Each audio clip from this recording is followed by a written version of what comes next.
श्री रामचरितमानस पाठ को सुनने वाले सभी श्रोताओं का स्वागत है। राम राम जी। पाठ प्रारंभ करने के पहले बोलिए सियावर रामचंद्र की जय, पवन सुत हनुमान की जय, श्री तुलसीदास जी महाराज की जय। जरा मरण दुख रहित तनु, समर्जित जनि को, एक छत्र रिपुहीन मही, राज कलप सत हो। कहता पस नप ऐसे ही हो, कारण एक कठिन सुनु सो। कालऊ तु पद नाहि सीसा, एक विप्र कुल छाड़ि महिषा। तप बल विप्र सदा बरियारा, तिनके कोप न को रखवारा। जो विप्रन बस करहु नरेसा, तो तुअ बस विधि विष्णु महेशा। चलना ब्रह्म कुल सन बरियाई, सत्य कहूँ दो भुजा उठाई। विप्र श्राप बिनु सुनु महिपाला, तोर नास नहीं कवनेहु काला। हर से उराऊ बचन सुनितासु, नाथ न होई मोर अब नासु। तब प्रसाद प्रभु कृपा निधाना, मो कहूँ सर्व काल कल्याणा।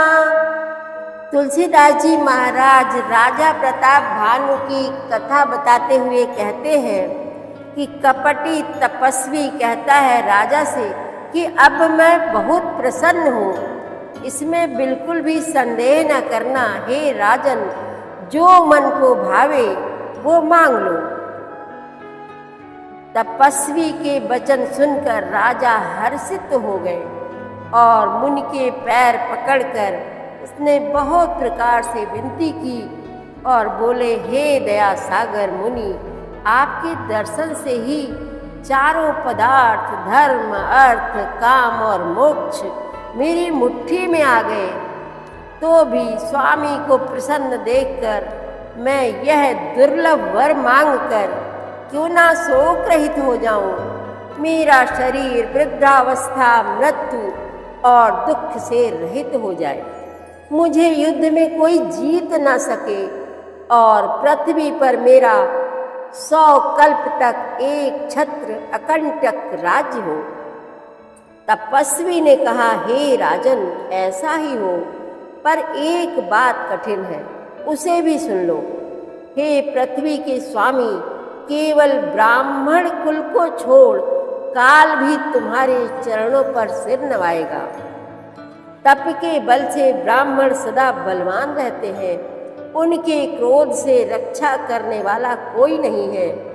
हे नरपति, यदि तुम ब्राह्मणों को वश में कर लो तो ब्रह्मा विष्णु और महेश भी तुम्हारे अधीन हो जाएंगे। ब्राह्मण कुल से जोर जबरदस्ती नहीं चल सकती। मैं दोनों भुजा उठाकर सत्य कहता हूँ। हे राजन सुनो, ब्राह्मणों के शाप बिना तुम्हारा नाश किसी काल में नहीं होगा। राजा उसके वचन सुनकर बड़ा प्रसन्न हुआ और कहने लगा हे स्वामी, मेरा नाश अब नहीं होगा। हे कृपा निधान प्रभु, आपकी कृपा से मेरा सब समय कल्याण होगा। एवमस्तु कही कपट मुनि, बोला कुटिल बहोरी। मिलब हमार भुलाब निज, कहु तह मही न खोरी। सियावर रामचंद्र की जय, पवन सुत हनुमान की जय, श्री तुलसीदास जी महाराज की जय। प्रतिदिन श्री रामचरितमानस पाठ में शामिल होने के लिए हमारे चैनल अपनी विरासत को सब्सक्राइब कर लीजिए और घंटी का बटन भी दबा दीजिए, जिससे रोज़ सुबह 7 बजे आपके मोबाइल में एक दोहा रामायण पाठ का आ जाएगा। वीडियो को ज़्यादा से ज़्यादा शेयर करके इस नए काम में भागीदार बनिए। धन्यवाद।